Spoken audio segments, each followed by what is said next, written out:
Dear viewers, power never waits for grief to pass. On January 28th, Maharashtra woke up to shock. Ajit Pawar was gone.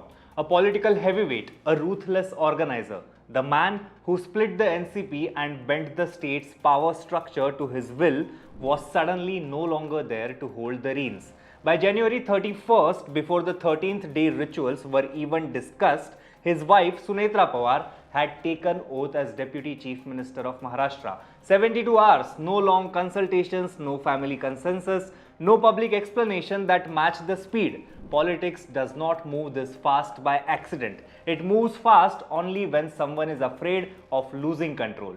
This is not a sympathy story. This is not about tradition versus modernity. This is not even about whether Sunetra Pawar deserves a chance. This is about why the system panicked. Hello, I am Tejas and you are watching Honest Take on Lokmat Times. In this video, we will take a look at why the oath-taking ceremony of Sunetra Pawar was rushed and hurried, not even waiting for the mourning period to end. But before we start, you know the drill. Please do subscribe to Lokmat Times if you haven't already and press the bell icon to never miss an update.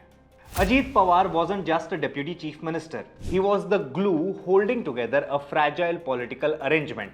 He controlled 41 MLAs. He controlled the finance department. And most importantly, he controlled the negotiation channel with both the BJP and the senior Pawar family. Once he was gone, that control evaporated overnight. In Maharashtra politics, a vacuum is an invitation. If you don't feel it immediately, someone else will.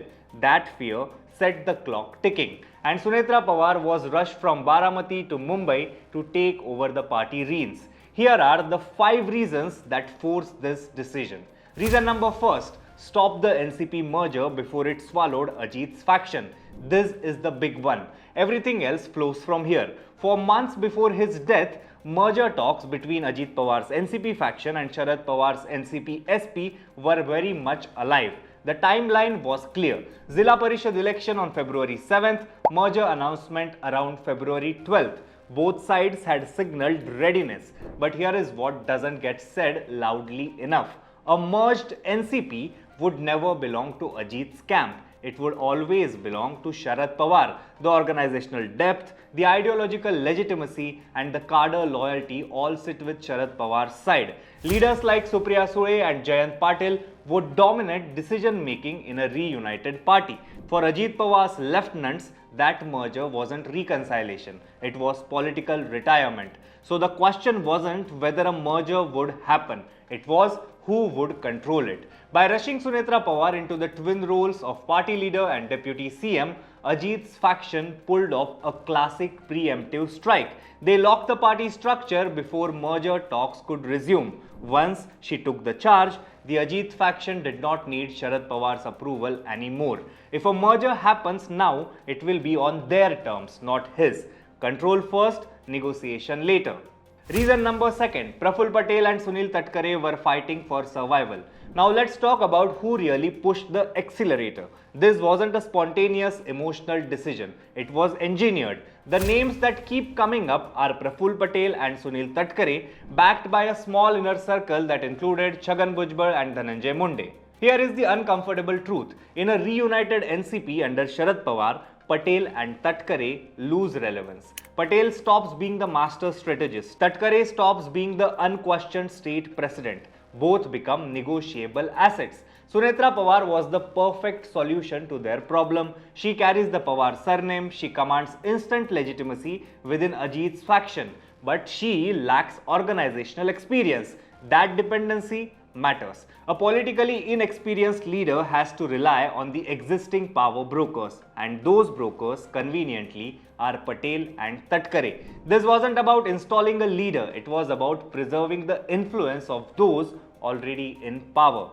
Reason number third, legal cases don't pause for mourning. This part rarely gets discussed openly, but everyone in Mantralaya understands it. Several leaders in Ajit Pawar's camp face ongoing or potential scrutiny from central agencies. Before 2023, many of them were under active investigation. The moment they joined the ruling alliance, that pressure eased. Power protects, opposition exposes. Sharad Pawar has been unambiguous on one point. He will not align the NCP with the BJP, ever. A merger followed by an exit from the Mahayuti government would strip Ajit faction of its biggest shield. Even Sunetra Pawar herself has faced scrutiny in cases linked to cooperative bank irregularities and alleged Benami assets. These files don't disappear, they wait.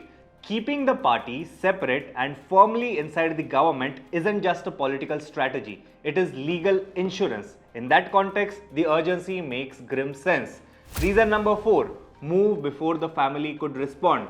Timing wasn't just about speed, it was about silence. Sharad Pawar publicly admitted he learned about Sunetra Pawar's oath taking through the media. That is not a lapse in communication, that is deliberate exclusion. Why?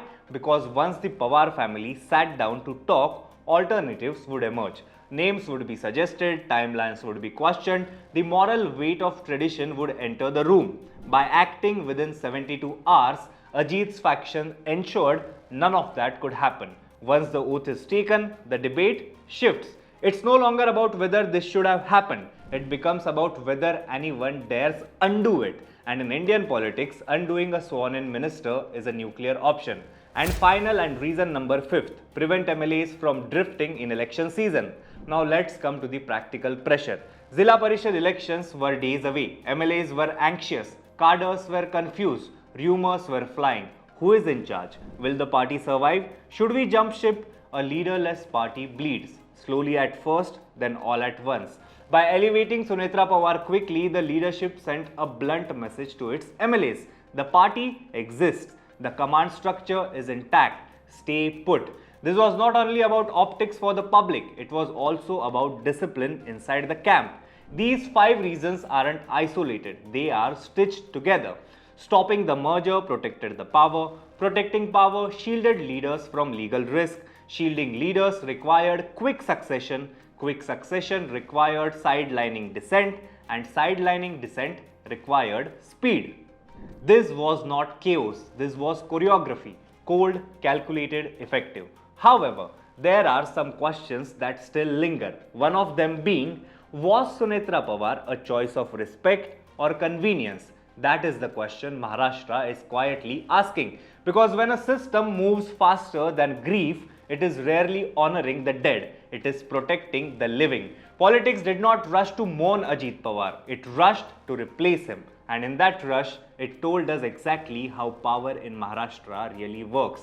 That was your honest take with me, Tejas. If you like the analysis, please share it, comment on it, and keep watching Lokmat Times for more such stories.